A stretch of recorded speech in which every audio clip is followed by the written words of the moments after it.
ਵਾਹਿਗੁਰੂ ਜੀ ਕਾ ਖਾਲਸਾ ਵਾਹਿਗੁਰੂ ਜੀ ਕੀ ਫਤਿਹ। ਆਓ ਗੁਰੂ ਕੀ ਸਾਧ ਸੰਗਤ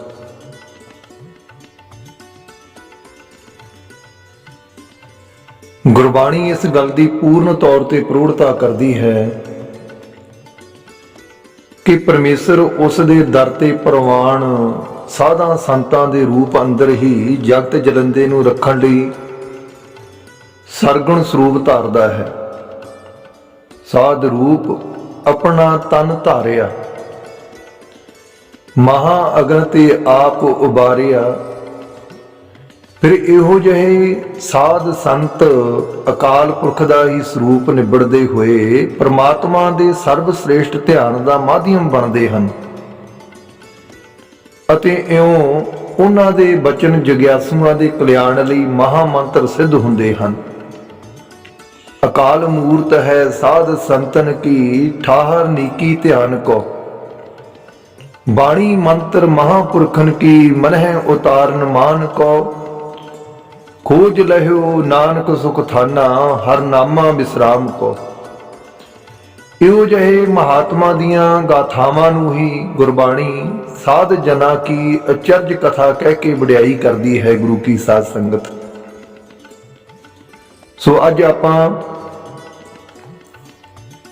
ਸਾਧ ਜਨਾਂ ਕੀ ਅਚਰਜ ਕਥਾ, ਜਿਸ ਕਿਤਾਬ ਦੇ ਲੇਖਕ ਡਾਕਟਰ ਹਰਬੰਸ ਸਿੰਘ ਜੀ ਚੀਮਾ ਹਨ, ਉਸ ਦੇ ਵਿੱਚੋਂ ਧੰਨ ਧੰਨ ਬਾਬਾ ਈਸਰ ਸਿੰਘ ਜੀ ਮਹਾਰਾਜ ਨਾਨਕਸਰ ਕਲੇਰਾਂ ਵਾਲਿਆਂ ਦੇ ਨਾਲ ਜਗਨਨਾਥਪੁਰੀ ਦੇ ਸ਼ੰਕਰਾਚਾਰੀਆ ਨਾਲ ਜੋ ਸਾਖੀ ਘਟੀ ਹੈ, ਉਸ ਨੂੰ ਸਰਵਣ ਕਰਦੇ ਹਾਂ। ਉਹ ਸਰੂਪ ਸੰਤਨ ਕਹੈ ਬਿਰਲੇ ਜੋਗੀਸਰ, ਕਰ ਕਿਰਪਾ ਜਾਂ ਕੋ ਮਿਲੇ ਧਨ ਧਨ ਤੇ ਈਸਰ। ਨਾਨਕਸਰ ਕਲੇਰਾਂ ਵਿਖੇ ਗੁਰੂ ਕੀ ਸਾਧ ਸੰਗਤ ਜਗਨਨਾਥਪੁਰੀ ਦੇ ਸ਼ੰਕਰਾਚਾਰੀਆ ਨੂੰ ਰੱਬੀ ਦਰਸ਼ਨ ਹੋਏ। ਬਈ ਕਿਵੇਂ ਹੋਏ? ਇਸ ਪ੍ਰਥਾਏ ਇੱਕ ਘਟਨਾ ਆਉਂਦੀ ਹੈ ਜੋ ਜਗਨਨਾਥਪੁਰੀ ਦੇ ਸ਼ੰਕਰਾਚਾਰੀਆ ਜੀ ਦੀ ਹੀ ਜਵਾਨੀ, ਜੋ ਉਹਨਾਂ ਕਿਸੇ ਵੇਲੇ ਨਾਨਕਸਰ ਕਲੇਰਾਂ ਦੀ ਪੂਰਨਮਾਸੀ ਤੇ ਸੁਣਾਈ ਸੀ, ਆਪ ਜੀ ਨਾਲ ਸਾਂਝੀ ਕਰ ਰਹੇ ਹਾਂ। ਗੁਰੂ ਕੀ ਸਾਧ ਸੰਗਤ ਸ਼ੰਕਰਾਚਾਰੀਆ ਜੀ ਸੱਚ ਅੰਦਰ ਕੱਟੜ ਭਾਵਨਾ ਰੱਖਣ ਵਾਲੇ ਅਤੇ ਉੱਚ ਇਖਲਾਕੀ ਜੀਵਨ ਵਾਲੇ ਮਹਾਂਪੁਰਸ਼ ਹੋਏ ਹਨ। ਇੱਕ ਦਿਨ ਉਹਨਾਂ ਦੇ ਮਨ ਨੇ ਆਪਣੇ ਆਪ ਨੂੰ ਧਿਰਕਾਰ ਪਾਈ ਕਿ ਸਾਰੀ ਉਮਰ ਹੀ ਕਰਮ ਕਾਂਡ ਕਰਦਿਆਂ ਬਿਤਾ ਦਿੱਤੀ ਹੈ ਤੇ ਕਦੇ ਵੀ ਵੇਦਾਂ ਸ਼ਾਸਤਰਾਂ ਦੀ ਵਿਧੀ ਅਨੁਸਾਰ ਕੋਈ ਜਪ ਤਪ ਨਹੀਂ ਕੀਤਾ। ਇੱਕ ਦਿਨ ਮਨ ਅੰਦਰ ਫੈਸਲਾ ਕਰ ਲਿਆ ਕਿ ਪਰਮਾਤਮਾ ਦੇ ਦਰਸ਼ਨਾਂ ਲਈ ਜ਼ਰੂਰ ਚਾਲੀਸਾ ਕਰਨਾ ਹੈ। ਜੋ ਉਹਨਾਂ ਵੇਦਾਂ ਸ਼ਾਸਤਰਾਂ ਦੀ ਵਿਧੀ ਅਨੁਸਾਰ 40 ਦਿਨ ਹਰ ਰੋਜ਼ ਸਿਰਫ ਇੱਕ ਚਾਵਲ ਦਾ ਦਾਣਾ ਖਾਣਾ ਅਤੇ ਇੱਕ ਘੁੱਟ ਹੀ ਪਾਣੀ ਪੀਣਾ ਅਤੇ ਨਿਰੰਤਰ ਜਾਪ ਕਰਨਾ, ਕਿਸੇ ਇਕਾਂਤ ਜਗ੍ਹਾ ਤੇ ਬੈਠਿਆਂ ਬਗੈਰ ਕਿਸੇ ਦੇ ਮੱਥੇ ਲੱਗਿਆਂ।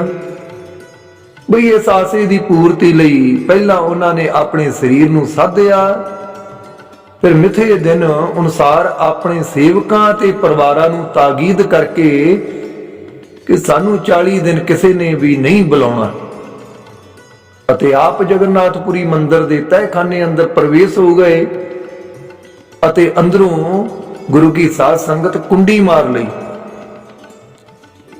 ਇੱਕ ਇੱਕ ਕਰਕੇ ਦਿਨ ਬੀਤਣ ਲੱਗਿਆ। ਬਈ ਜਿਹੜਾ ਸ਼ੰਕਰਾਚਾਰੀਆ ਜੀ ਦੀ ਜ਼ਿੰਦਗੀ ਵਿੱਚ ਨਿਤ ਨਵਾਂ ਸੁਨੇਹਾ ਲੈ ਕੇ ਆਉਂਦਾ, ਜਦੋਂ 38 ਦਿਨ ਬੀਤ ਗਏ ਨਾ ਗੁਰੂ ਕੀ ਸਾਧ ਸੰਗਤ, ਮਨ ਅੰਦਰ ਬੜਾ ਚਾਅ ਉਤਪੰਨ ਹੋਇਆ। ਬਈ ਮੇਰਾ ਚਾਲੀਸਾ ਖਤਮ ਹੋਣ ਦੇ ਸਿਰਫ 2 ਦਿਨ ਹੀ ਬਾਕੀ ਰਹਿ ਗਏ ਹਨ। ਹੁਣ ਮੈਨੂੰ ਭਗਵਾਨ ਜਗਨਨਾਥ ਜੀ ਦੇ ਜ਼ਰੂਰ ਦਰਸ਼ਨ ਹੋਣਗੇ। ਬੜਾ ਮਨ ਵਿੱਚ ਚਾਅ ਹੈ। ਸ਼ੰਕਰਾਚਾਰੀਆ ਜੀ ਦੇ ਪਰਿਵਾਰ ਨੂੰ ਤਾਰ ਮਿਲੀ ਕਿ ਉਹਨਾਂ ਦਾ ਵੱਡਾ ਬੇਟਾ, ਜਿਹੜਾ ਫਿਰੋਜ਼ਪੁਰ ਉੱਤਰੀ ਰੇਲਵੇ ਵਿੱਚ ਇੰਜੀਨੀਅਰ ਲੱਗਿਆ ਸੀ, ਬਈ ਉਸ ਦੀ ਦਿਲ ਫੇਲ ਹੋਣ ਕਾਰਨ ਮੌਤ ਹੋ ਗਈ ਹੈ। ਆ ਪਰਿਵਾਰ ਰੋਣ ਕਰਲਾਉਣ ਲੱਗ ਪਿਆ। ਸੇਵਕਾਂ ਨੇ ਸੋਚਿਆ ਕਿ ਸ਼ੰਕਰਾਚਾਰੀਆ ਜੀ ਦੇ ਚਾਲੀਸਾ ਪੂਰਾ ਹੋਣ ਦੇ ਸਿਰਫ 2 ਦਿਨ ਬਾਕੀ ਰਹਿੰਦੇ ਹਨ, ਬਈ ਉਹਨਾਂ ਨੂੰ ਇਹ ਬੁਰੀ ਖਬਰ ਨਹੀਂ ਦੱਸਣੀ ਚਾਹੀਦੀ। पर शंकराचार्य जी की पत्नी आ दिल छड्ड बैठी सी ते उसने जिद की कि अपने बेटे की मौत की खबर एकदम उसके पति नूं दिती जावे। आखिरकार उसने आप ही रोंदी करलाउंदी हुई ने मंदिर दे तहखाने वाले दरवाजे नूं जोर दी खड़काउणा शुरू कीता ते उच्ची उच्ची रोंदी आवाज अंदर उच्ची उच्ची रोंदी आवाज अंदर अपने बेटे दी मौत शंकराचार्य तक पहुंचा दी। शंकराचार्य जी जेड़े अपने तप दे ध्यान अंदर बैठे सन, ये खबर सुन के बड़े व्याकुल हुंदे उठ खलोते ते भगवान अगे अरदास करके तहखाने तो बाहर आ गए। परिवार दा बुरा हाल सी, सेवक भी रो रहे सन, शंकराचार्य जी भी सोग अंदर डुब गए ते अखां विचों अथरू आण लग पे। थोड़ा रुक के अपनी धर्म पत्नी नूं कहण लगे कि आपां नूं इसे वक्त ही फिरोजपुर लई चल पैना चाहीदा। रेलवे स्टेशन ते पहुंचदियां लुधियाना तीकर गड्डी अंदर बैठ गए। लुधियाना पहुंचण तो बाद फिरोजपुर लई गड्डी बदली ते उसने देखा कि लुधियाने तो बहुत सारे लोग अपने सिरां उपर टोकरियां बाल्टियां उठाईयां हुईयां, जिन्हां ने हल्के जिहे चिट्टे कपड़े नाल अपने मुंह भी ढके हुए सन, वो भी गड्डी अंदर बैठ गए। आ शंकराचार्य जी ने एक बंदे नूं पुछया भी तुसीं कित्थे जा रहे हो अते ये की लैके जा रहे हो। उन्हां दस्सिया कि जी अज पूर्णमासी है, असीं नानकसर कलेरा जा रहे हां, साडे पास लंगर अते कड़ा प्रसाद है, उत्थे असीं रब स्वरूप संतां दे दर्शन करने हन अते उन्हां दे प्रवचन भी सुनने हन। गुरु की साध संगत जदों रब स्वरूप संत शब्द सुनिया तां रब स्वरूप संत शब्द सुनदियां ही शंकराचार्य दे दिल नूं धू पै गई। आत्मा ने अंदरों आवाज दिती कि पहला इन्हां बंदियां नाल जाके संतां दे दर्शन करां। शंकराचार्य जी अते उसदी पत्नी दोवें ही नानकसर रेलवे स्टेशन ते उतर के उन्हां बंदियां नाल ही तुर पए। सारियां ने पहला सरोवर अंदरों जल लैके हथ मूंह सुचे कीते ते दरबार वाल नूं वधे। बई जिथे उच्ची जगह ते श्री गुरु ग्रंथ साहिब महाराज जी सुशोभित हो रहे सन, संगत नीवी जगह ते बैठी सी ते संगत दे बराबर ही महापुरख एक नुक्कर ते समाधि स्थित बैठे हुए सन। उन्हां बंदियां विचों एक ने इशारा करके कहा, आओ हन साडे रब स्वरूप संत धन धन बाबा ईसर सिंह जी महाराज। शंकराचार्य जी की निगाह जदों रब्बी जलौ वाले बाबा जी दे नूरानी चेहरे ते पई ना, गुरु की साध संगत आ सारे शरीर नूं कंबणी छिड़ पई। बिस्माद रंग अंदर आके उत्थे खड़ोते ही रह गए। जदों दोबारा अखां खुलियां तां उन्हां नूं बाबा जी दे स्वरूप अंदरों भगवान जगन्नाथ दे दर्शन होए। बस फिर की सी, सुध बुध ही विसर गई।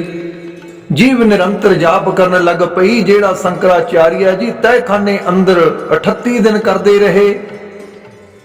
हुण तां इस दा आश्चर्य ही स्वाद आ रहा सी। इउं जाप रहा सी जिवें ਉਹ जगन्नाथ जी दे सिंघासन पास बैठे उन्हां दी गोद दा निग माण रहे होण। इक्को ही जगह ज्यादातर खड़ियां नूं वेख के एक सेवक ने उन्हां नूं थोड़ी दूर ते बिठा दिता। कोई हुण तां चकोर वांग अटंक विरती लग गई सी बाबा जी दे नूरानी चेहरे ते। पुत्र दी मौत आ सब भुल गया, ਇਹ भी ना पता लगे वो कित्थों अते कित्थे आया है। आला दुआला सब कुछ सुहावना ते रस भिन्निया लग रहा है। बई 2 घंटे इस अवस्था अंदर रहने तो बाद उसकी समाधि खुली। शंकराचार्य जी उच्च कोटि दे बुलारे भी सन। स्टेज सैकटरी पास जाके अपने बारे दसिया ते कुछ मिनट बोलण दी आग्या मंगी।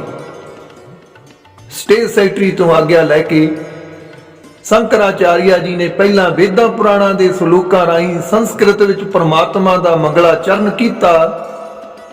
बाद विच संतां दी उस्तत विच संस्कृत विच ही बहुत सारे सलोक गाए गुरु की साध संगत, ਜਿਹੜੇ ਕਿਸੇ ਵਿਰਲੇ ਦੇ ਹੀ ਸਮਝ ਵਿੱਚ ਪੈਂਦੇ ਹੋਣਗੇ।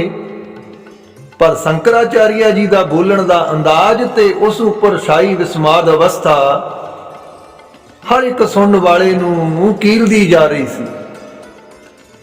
ਉਸਨੇ ਪਹਿਲਾਂ ਆਪਣੇ ਬਾਰੇ, ਆਪਣੇ ਚਾਲੀਸੇ ਬਾਰੇ ਅਤੇ ਆਪਣੇ ਬੇਟੇ ਦੀ ਮੌਤ ਬਾਰੇ ਦੱਸਿਆ। ਸਾਰਾ ਦੀਵਾਨ ਕਰੁਣਾ ਰਸ ਅੰਦਰ ਭਰ ਗਿਆ ਸੀ। ਕਹਿਣ ਲੱਗਿਆ, परमात्मा बई बड़ा बेअंत है परमात्मा। उसने मेरे पुत्र नूं अपने पास बुला के मैनू साक्षात भगवान जगन्नाथ जी दे दर्शन करवा दिते। अज मेरा चालीसा पूरा होया है। बाबा जी वल अपने दोनों हथ जोड़ के ते सिजदा करदा होया कहन लग्या, लोगो मत भूल जाना, तुम्हारे बीच में खुद परमेश्वर बैठा है। अजे होर भी लफ्ज कहण वाला सी ते बाबा जी कड़कवी आवाज अंदर बोले, गुरु की साध संगत की बोले? बाबा जी आखन लगे, बई इस काफर नूं किसने टाइम दिता है? किसने टाइम दिता इस काफर नूं जिहड़ा बंदे नूं खुदा कहंदा फिरदा है? खो लओ इस पासों माइक अते दीवान विचों बाहर कढ दिओ इस नूं। ਇਹ ਬੰਦਿਆਂ ਨੂੰ ਖੁਦਾ ਕਹਿੰਦਾ ਫਿਰਦਾ ਹੈ। ਕਿਸ ਨੇ ਦਿੱਤਾ ਇਸ ਨੂੰ ਟਾਈਮ? ਆ ਸਟੇਟ ਸੈਕਟਰੀ ਜੀ ਨੇ ਸ਼ੰਕਰਾਚਾਰੀਆ ਜੀ ਪਾਸੋਂ ਮਾਈਕ ਵਾਪਸ ਲੈ ਲਿਆ, ਪਰ ਉਹ ਫਿਰ ਵੀ ਉੱਚੀ ਉੱਚੀ ਆਵਾਜ਼ ਅੰਦਰ ਕਹਿੰਦੇ ਰਹੇ, ਇਨਕੋ ਆਪ ਸਾਧਾਰਨ ਸੰਤ ਨਹੀਂ ਮਾਨਣਾ, ये तो परमेश्वर स्वरूप संत है। अपने दिल की आवाज कह कह के शंकराचार्य जी होर भी रब दे रंग अंदर रंगे गए अते थोड़ी दूर जाके गुरु की साध संगत बैठ गए। हुण बाबा जी ने प्रवचना दा गुरु की साध संगत बाबा जी दे प्रवचना दा टाइम सी। बाबा जी वचन करदे करदे कहण लगे, जदों असीं आ छोटे हुंदे सी ना, सानू पिंड विच अपने खरबूजियां दे बाड़े दी रात भर राखी लई माता पिता ने बाहर भेज देना। एक रात जदों असीं अपने खरबूजियां दे बाड़े अंदर बने हुए उच्चे मणे ते बैठे सी, किसे दी उच्ची आवाज आई, भाई जिसदा एक खरबूजियां दा बाड़ा है बाहर आवे। बाबा जी कहण लगे, असीं उस पासे वल नूं चले गए जिधरों आवाज आ रही सी। कोई रब दे प्यारे संत खड़े सन, सानू देख के कहण लगे, बेटा जिस वेल दे खरबूजे तू खांदा है उस वेल दे बहुत सारे खरबूजे तोड़ के साडे लई लेके आ, सानू बई बहुत भुख लगी हुई है।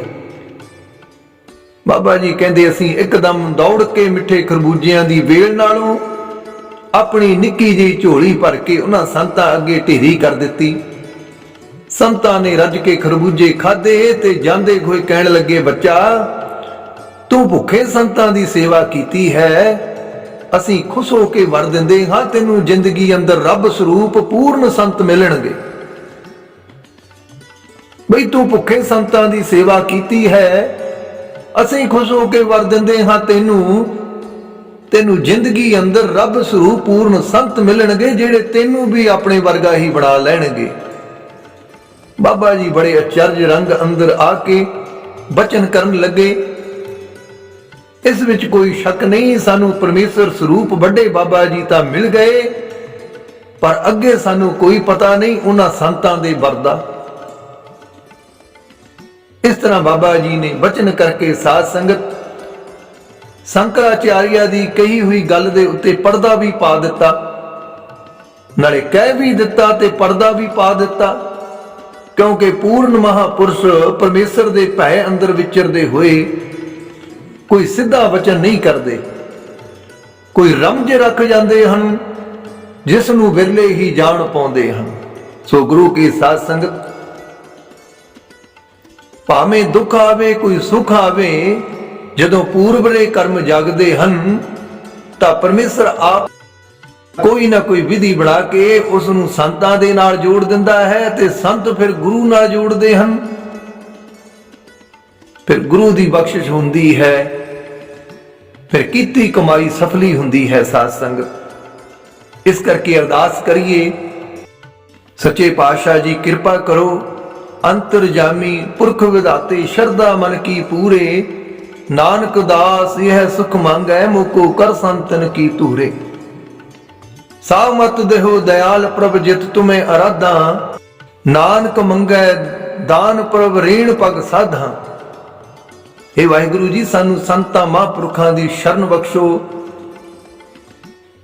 ਉਹਨਾਂ ਦੀ ਸੰਗਤ ਬਖਸ਼ੋ, ਤਾਂ ਕਿ ਸਾਡਾ ਵੀ ਲੋਕ ਤੇ ਪ੍ਰਲੋਕ ਸੁਹੀਲਾ ਹੋ ਸਕੇ। ਸੋ ਇਸ ਤਰ੍ਹਾਂ ਗੁਰੂ ਕੀ ਸਾਧ ਸੰਗਤ ਸ਼ੰਕਰਾਚਾਰੀਆ ਜੀ ਨੂੰ ਉਹਨਾਂ ਦੇ ਆਪਣੇ ਖਿਆਲ ਮੁਤਾਬਕ ਬੰਦਗੀ ਕਰਦੇ ਆ, ਸਿਮਰਨ ਕਰਦੇ ਆ। ਅਕਾਲ ਪੁਰਖ ਦੀ ਪ੍ਰਸੰਨਤਾ ਹੋਈ ਤੇ ਉਹਨਾਂ ਤੇ ਭਾਵੇਂ ਦੁੱਖ ਆਇਆ, ਘਰ ਦੇ ਵਿੱਚ ਵੈਰਾਗਮਈ ਸਮਾਂ ਆ ਗਿਆ, ਪਰ ਉਸ ਵੈਰਾਗਮਈ ਸਮੇਂ ਨੇ ਪੂਰਨ ਮਹਾਂਪੁਰਖ ਸੰਤ ਬਾਬਾ ਈਸਰ ਸਿੰਘ ਜੀ ਮਹਾਰਾਜ ਜੀ ਦੇ ਨਾਲ ਮਿਲਾ ਦਿੱਤਾ।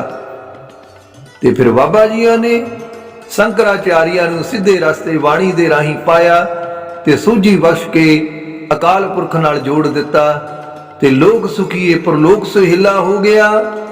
ਸੋ ਆਓ ਆਪਾਂ ਵੀ ਵੱਧ ਤੋਂ ਵੱਧ ਸੰਗਤ ਕਰੀਏ ਮਹਾਂਪੁਰਖਾਂ ਦੀ, ਜਿਹੜੇ ਜੋੜਦੇ ਹਨ ਗੁਰੂ ਗ੍ਰੰਥ ਸਾਹਿਬ ਜੀ ਮਹਾਰਾਜ ਜੀ ਦੇ ਨਾਲ, ਜਿਹੜੇ ਆਪਣੇ ਨਾਲ ਜੋੜਦੇ ਹਨ ਉਹਨਾਂ ਤੋਂ ਕਰੀਏ ਕਿਨਾਰਾ, ਬਈ ਉਹਨਾਂ ਦੀ ਸੰਗਤ ਕੀਤਿਆਂ ਘਾਟਾ ਹੀ ਘਾਟਾ ਹੈ। ਸੰਗਤ ਕਰੀਏ ਮਹਾਂਪੁਰਖਾਂ ਦੀ, ਗੁਰੂਆਂ ਦੇ ਗੁਰੂ ਗੁਰੂ ਗ੍ਰੰਥ ਸਾਹਿਬ ਜੀ ਮਹਾਰਾਜ। ਵਾਹਿਗੁਰੂ ਜੀ ਕਾ ਖਾਲਸਾ, ਵਾਹਿਗੁਰੂ ਜੀ ਕੀ ਫਤਿਹ।